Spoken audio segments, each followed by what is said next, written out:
PowerShell, like any other command shell, gives us the ability to directly access and manage the file system. And we'll see that here as we look at our prompt. We see we're in the C:\\Windows\System32 folder.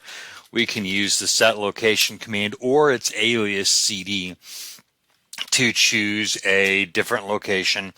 And we can go through and manage the file system, the files, the folders, everything that it contains using PowerShell. Now, all of this is exposed to PowerShell through a PowerShell provider. And PowerShell has multiple providers that expose different things to being managed the same way. And we can see what they are by using the command get-ps provider. So get PowerShell provider. When we hit enter, we'll see we have several of them. Now here's the file system provider, and that has currently drives C and E.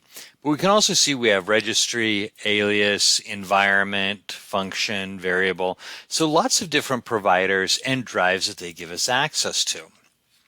Now I can see the drives directly if I use the command get-ps drive or get PowerShell drive. So PowerShell provider organizes it by provider and gives us the drives here. Get PS drive gives us the drives and then tells us which provider that gave us access to it. So here we'll see the file system C drive, the file system E drive. It'll tell us how much is used and free on that particular file system, but you'll also see the HKCU drive, which is provided by the registry, and its root is HKCurrentUser. And you'll see several different things here. Now, knowing that we have these drives and providers, we can access them just like we would anything else. So we have the set location command that we talked about earlier. So I'm going to set location alias : and that's to access my alias drive right here. So I hit enter and set location alias : and it now shows I'm still in PowerShell, but now I'm at the alias drive.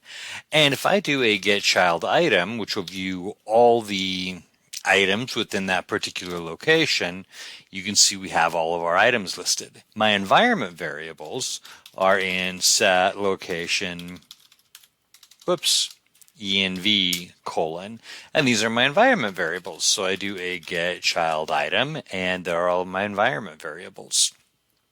Now, when we're looking at this, let me go back to my get PS drive.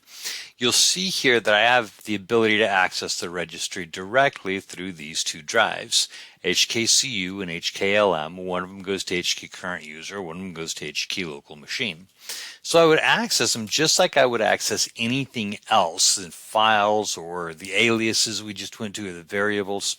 So I'm going to do set location HKLM : and that's going to take me to my HP or HKLocalMachine. And when I do a get child item, it'll show me that the keys in that section of the registry, which is where I happen to be at. Now, when you're working in the registry in PowerShell, you will get this a lot. Let me click away from that so we can actually see it. The requested registry access is not allowed. Basically, that means I can get to all of these, but I can't get to this one here, and so it blocks access. But then it goes on and keeps letting me see other things. So I'm going to go to set location software, and from there I'm going to do a get child item, and you'll see everything related to software. And I'm going to set location. This is going to be one that I know where it's at. Software, Microsoft, Windows, current version, and this is going to give me, do a get child item, and I'm going to go ahead and pipe this to more once I spell child correctly. This is going to give me all of my keys in HKLocalMachine software, Microsoft Windows current version. And here we'll see our keys and our items and our item properties. And let me go ahead and space through this, and here are all of my settings for my current version of Windows that I'm running. So the point of this is that PowerShell gives us the ability through providers and drives to directly access information. And then we can use the generic item commands. Let me do get command noun, item, and the generic item commands to copy item, clear item, get item. All of these will work with anything that's exposed through almost anything that's exposed through the PS providers and the PS drives. So I can move a file, copy a file, clear a file, set a file, delete a file, create a new file. I can do the same thing using the same commandlets with registry keys or aliases or whatever is exposed through my PowerShell providers and drives. Now we're going to have one other thing here. I want you to look at this right here. WSMan, we'll see a couple of properties. So I can do a get item property for WSMan, and that's going to let me see the properties directly related to that particular item in the registry. So using these providers gives us access to the file system and a whole lot more in PowerShell. Now, I want to give you a couple of keys here real quick. Number one, PowerShell is subject to Microsoft security. It won't let you bypass the security intentionally. But what will happen sometimes is if administrators want to protect, let's say the registry, since we're here, they want to protect the registry, one of the ways they do that is by disabling registry editing tools like regedit.